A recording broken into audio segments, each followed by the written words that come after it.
It's harder than we imagined to be here, isn't it? Or did we imagine?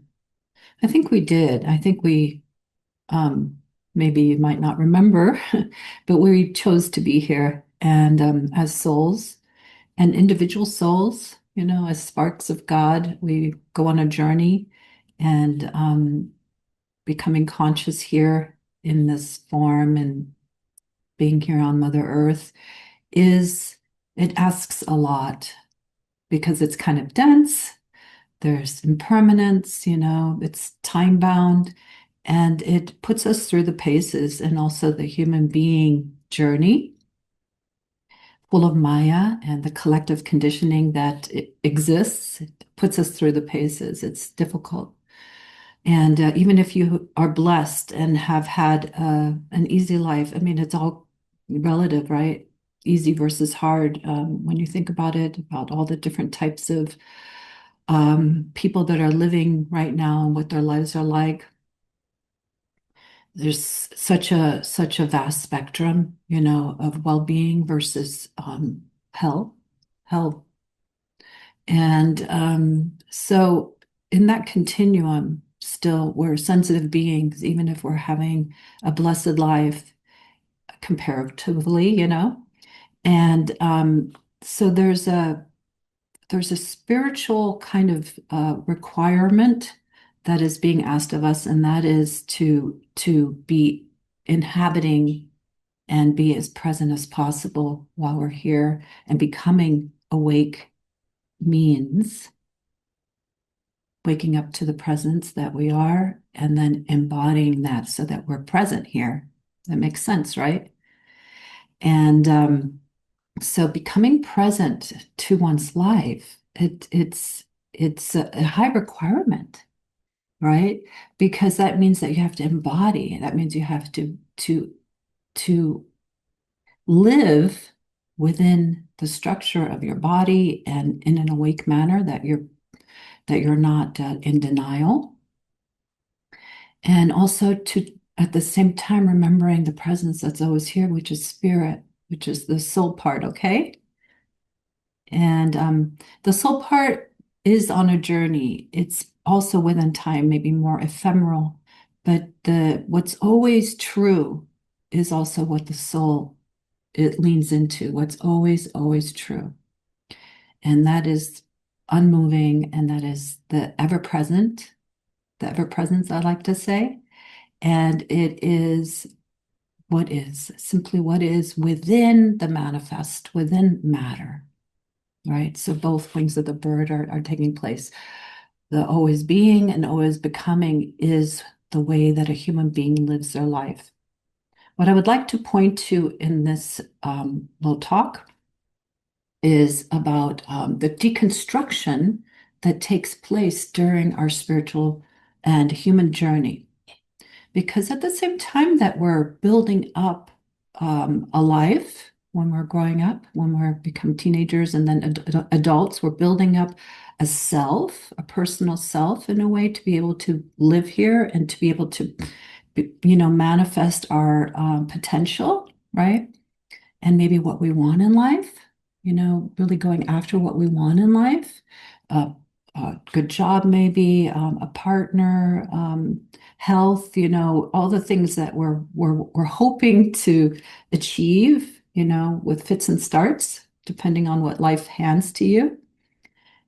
At the same time, the spiritual journey, if that is something that is calling you, there's a deconstruction of that which has been imagined and all the personal self part that is not in authenticity and in alignment with truth, okay, with what is.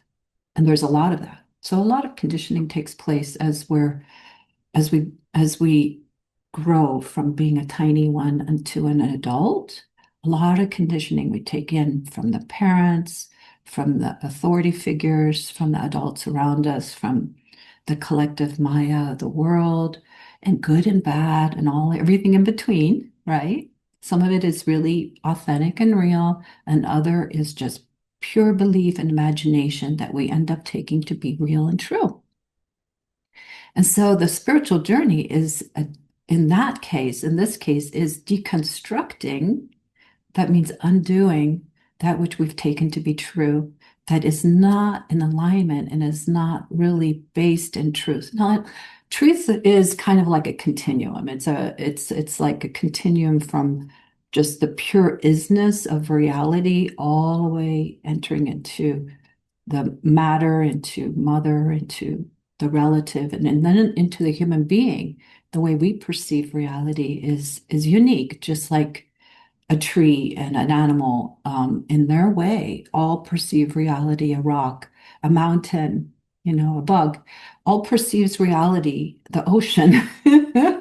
I think everything's conscious. Everything made of matter has consciousness to it, and it's all being what it is, right? So human beings have their own version of being what a human being through it, through our senses and our makeup, our ability to self-reflect.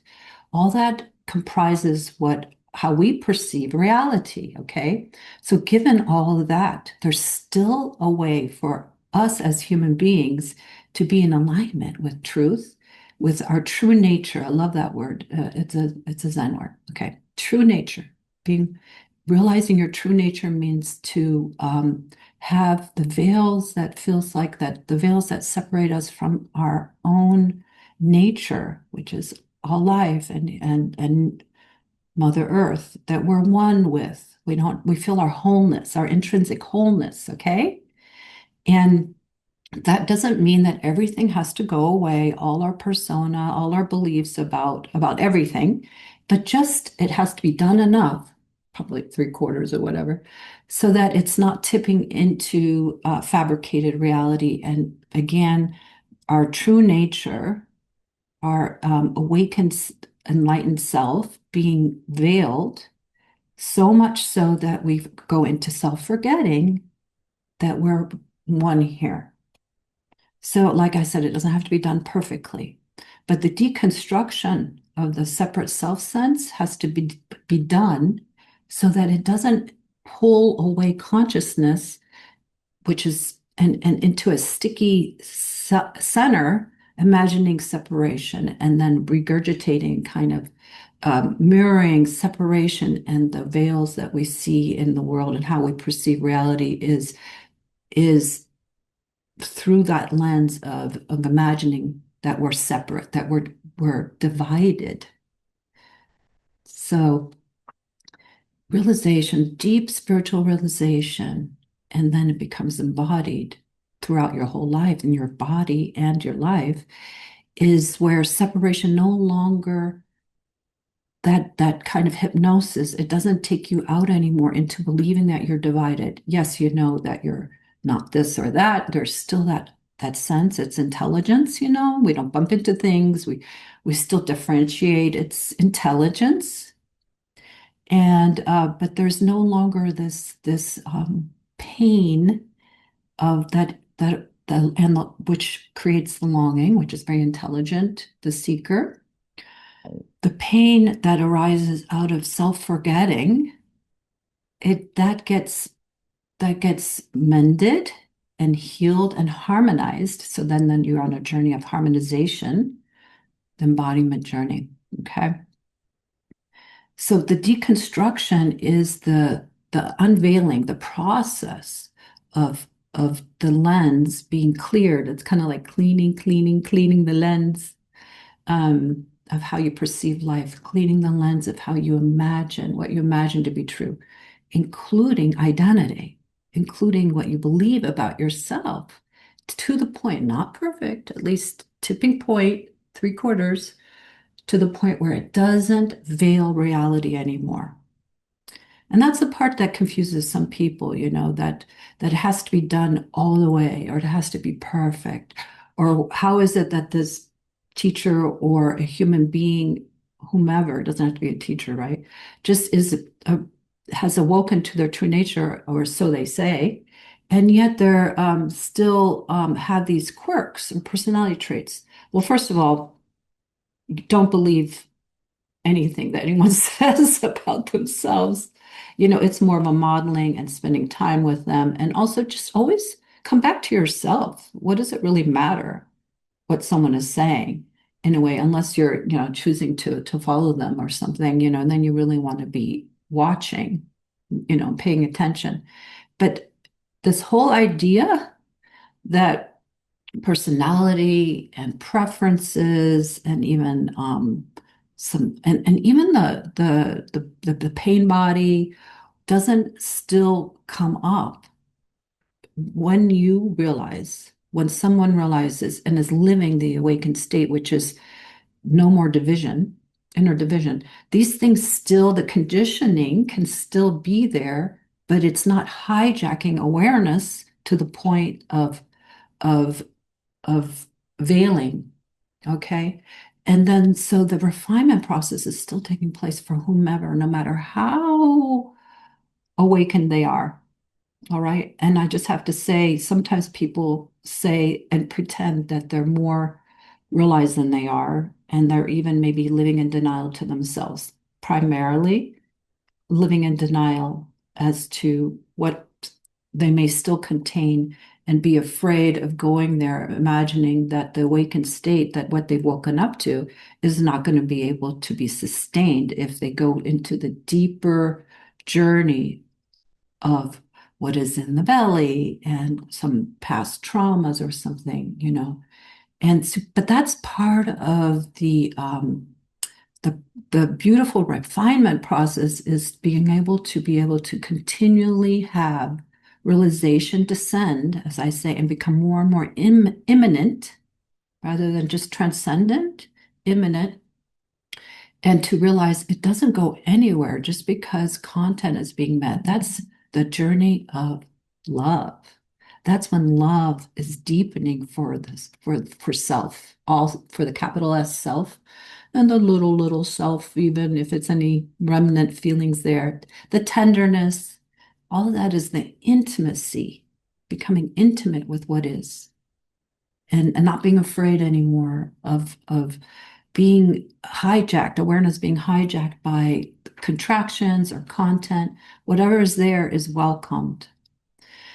To me, that's the ongoing journey of even the journey of deconstruction in a way, but in a different way, because prior to awakening to true nature, that where it becomes a permanent abiding, as I put it, where it's always here.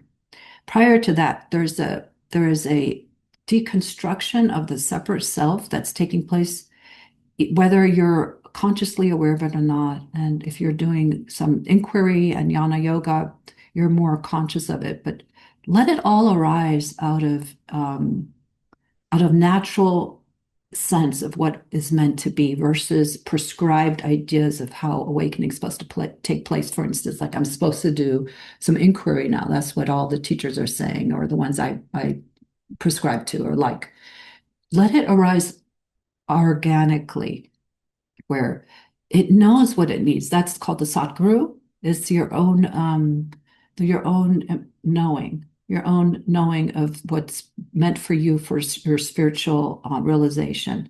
So the undoing process, the deconstruction, is coming back to essence.